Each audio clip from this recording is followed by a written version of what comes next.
The MCU is a hugely important event for movies in general. Before Iron Man 1 linked up with the Incredible Hulk, we had never really seen anything quite like this. And I think the level of quality throughout these movies is actually astoundingly high for what is now a 19-movie franchise. I adore a lot of the MCU, but it is not without its stinkers. This is every MCU film, all 19, including Infinity War, ranked from worst to best.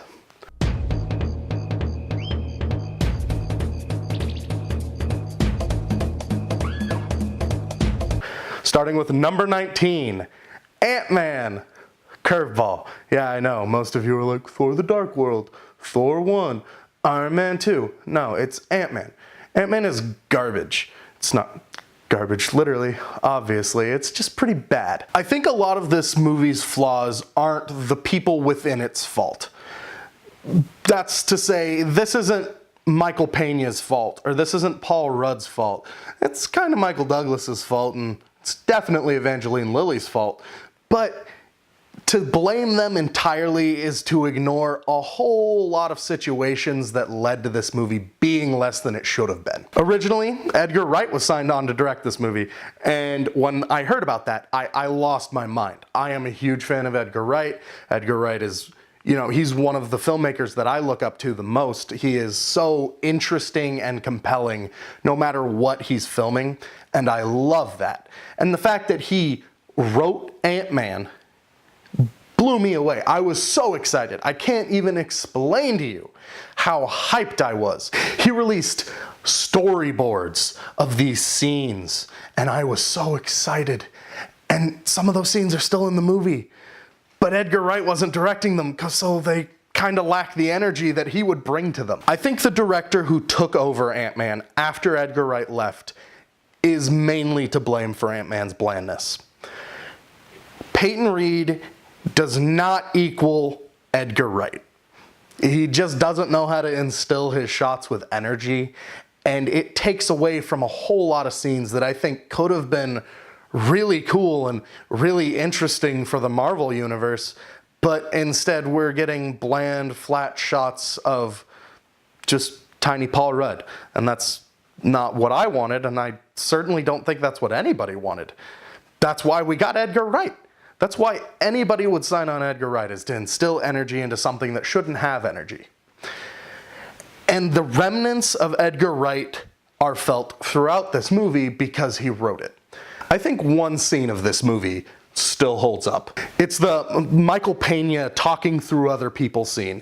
It so clearly screams Edgar Wright that Edgar Wright not handling it doesn't really matter because it's so imprinted with his style. Every other scene in this movie yearns for somebody with a vision and somebody who knows what to do. And Peyton Reed isn't that guy. I think that is most clearly exemplified through the entirety of the performances of Evangeline Lilly and Michael Douglas. Michael Douglas is dull and lifeless. I can't believe how bored he is. It blows my mind that somebody let that go into a summer blockbuster. Who let that happen? And then there's Evangeline Lilly, who's overacting in every single scene. She's so off-kilter in terms of energy, and when she's acting opposite of Paul Rudd, you don't notice it as much, but when she's acting opposite of the just clearly corpse-like Michael Douglas, it feels a little disingenuous.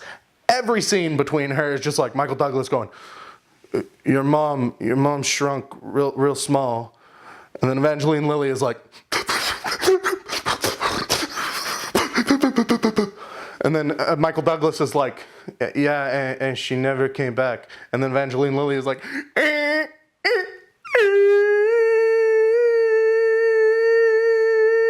and it makes the dynamic between these two actors comical in a way that clearly isn't intentional. They just didn't know what they were doing. And I can't believe I'm saying this, but I'm even less hyped for Ant-Man and the Wasp. Whoever suggested that Ant-Man and the Wasp should follow Avengers Infinity War should have been fired, shot, rehired, shot again, then fired so he couldn't get any benefits. The only thing that could save Ant-Man and the Wasp, even hypothetically, is a great director.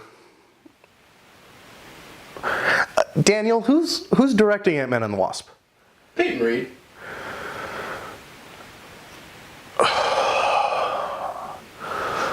That movie is gonna suck so bad. Yeah. Number 18, The Incredible Hulk. I know most people would argue that this movie doesn't belong on this list or in the MCU in general, but Robert Downey Jr.'s cameo in the post-credits scene means that it does belong, to me at least. I think this movie is generally mediocre. It doesn't do anything particularly well. It does quite a few things pretty bad. The CGI that comprises the Hulk in this movie looks worse than the CGI from the 2003 Hulk movie, and that blows my mind. Because you go and watch Iron Man 1, which came out before this, and there are shots in that movie that still hold up to this day. And then you go over to The Incredible Hulk, and every single shot of him looks goofy, and it looks like a cartoon, and I can't stand to look at it. It makes my eyes hurt. Edward Norton is boring. Edward Norton is super boring as Bruce Banner. The craziest thing about Edward Norton being boring as Bruce Banner is that he helped write this movie. He has a writing credit in this movie. And Paul Rudd's writing credit in Ant-Man makes sense because Paul Rudd is the best written part of Ant-Man. But then you get over to The Incredible Hulk, and Edward Norton is not the worst part of this movie, but he's down there. He's pretty bad. William Hurt as General Ross, he's pretty good. Makes sense that they brought him back. He plays a convincing, concerned father, I guess. Liv Tyler as the daughter of General Ross, Betty Ross, I think. Man, what a bland nothing performance from an actress I really generally like. If you watch Lord of the Rings and The Incredible Hulk back to back, it would be totally believable that you didn't realize that was the same actress. The only performance in 2008's The Incredible Hulk that is even worth talking about is Tim Roth, an actor I love. I love Tim Roth to death, and he is great. He still has one of my favorite, I guess it's not a death scene because he doesn't die, but he gets straight up Spartan kicked by the Incredible Hulk in one scene, and it just shows him flopping around and he just right into a tree, and it's great. I love that scene. It's so visceral. It's the best CG in the movie. Tim Roth steals the show until he turns into, ironically, he turns into a creature called the Abomination, whose CG is somehow even worse than the Incredible Hulk. CG is a great tool, but CG can take you out of a movie. And when it's as bad as it is in this movie, it definitely tears you out. Isn't that the one where, Tim Roth gets infected because Edward Norton has a bloody nose and it, drips into a drink that Edward Norton was drinking? Or am I thinking of a different one? He cuts his finger. Stan Lee actually drinks the drink that his blood drips into. That's real stupid. It's really dumb. I just remember that being a plot point. I'm like, is that from the... Yeah, that's the first thing that happens. It's awful. It's really bad. Tim Roth is still good, though. Number 17, Thor: The Dark World. Yeah, all right. There you go. Are you guys happy? It's in bottom 3, and it definitely deserves to be there. It is boring. It's so boring. I can't believe how boring it is. They made Thor boring. They made Natalie Portman act. She's not good at it, but she tries, and she's real bad. Chris O'Dowd has a cameo. Chris O'Dowd's pretty good. I like Chris O'Dowd. He's the best part of this movie, and he's in it for maybe 3 minutes. This movie is terrible. I really dislike this movie. Kat Dennings is the most annoying person on the planet. I can't believe how much screen time she gets. She gets about the same amount of screen time as Thor and Jane? Who let that happen? Who let this movie happen? Who cast Christopher Eccleston as the main villain of a Marvel movie and then let them make him that boring? He's a great actor. He's so compelling when he's given something to do, but nobody's given anything to do. Every single thing that could be significant in this movie is wiped away before the movie ends. That's how bad this movie is. I mean, it does have an Infinity Stone. So, like, if you want to call that important, sure, whatever. The Infinity Stone's power totally changes by the time Infinity War comes around. But whatever, we don't care about that, because this movie's bad. We don't care about anything in this movie. The one thing that could have made this movie at least a little bit redeemable was if Loki actually died. But instead they give him a big dramatic death scene, and then the after credit scene is like, by the way, Loki's not dead because we want to make money off Loki in the future. It's just boring. I don't like it. Please don't watch it. Omit it from your MCU marathon. You won't regret it. I promise you. It's not that bad. It's pretty bad. It's pretty bad. Number 16, Iron Man 2. This movie hurts me. This movie hurts in general. I love Robert Downey Jr. I love Jon Favreau. I love Mickey Rourke. I love Sam Rockwell. Boy, do I love Sam Rockwell and Robert Downey Jr. Those are the big two in that list. I legitimately think this movie being this mediocre is absolutely not its fault. It is the fault of a studio that didn't know how much to interfere yet. So they step in, they ruin what Jon Favreau was trying to do. They shove in too much. They want to connect it as hard as possible to the other parts of the MCU, which are coming soon but haven't even started yet. And it's like, you've shown us this one character, and this one character is the heart of the MCU, and he remains the heart today. But you don't have the confidence in the director you've chosen to actually let him execute his vision. And the interference rings through so clearly. I think there are positives in this movie. I think Robert Downey Jr.'s performance is incredible. I don't think he's ever given less than 100% to a Marvel movie. Sam Rockwell, every time he's on screen, I squeal with delight. I love Sam Rockwell in this movie. He's amazing. And he plays a nothing throwaway character that we'll never see again, even though we totally should see him in a Spider-Man Homecoming sequel. Hashtag bring back Justin Hammer. I want that. Why doesn't everyone want that? I want that. I want that. Bring back Sam Rockwell. 15, Avengers, Age of Ultron. Oh man, I don't even know if you can blame the studio for this one.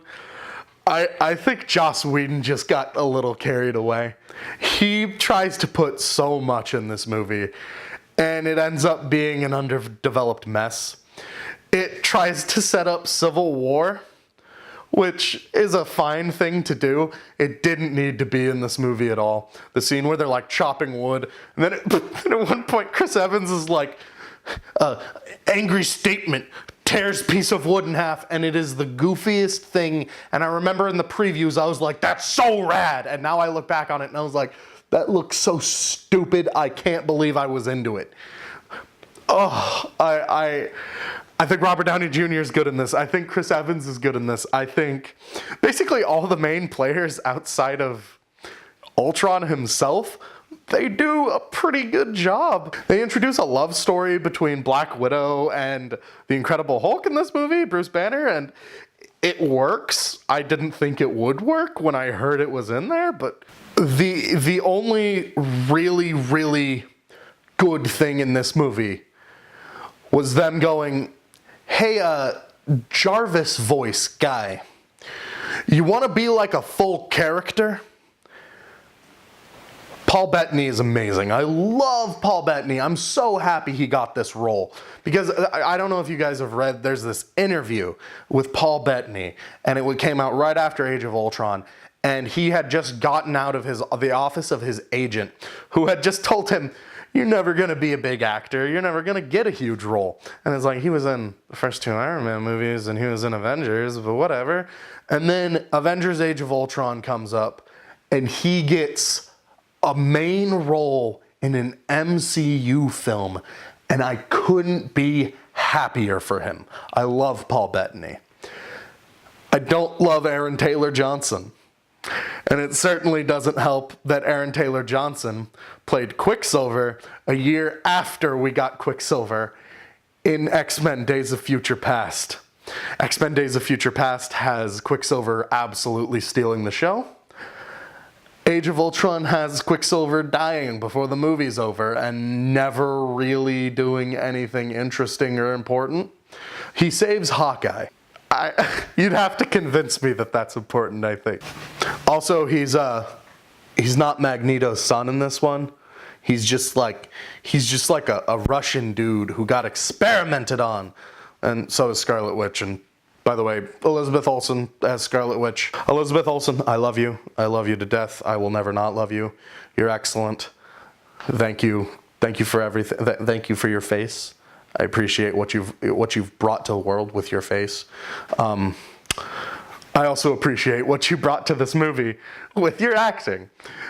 Maybe not the accent.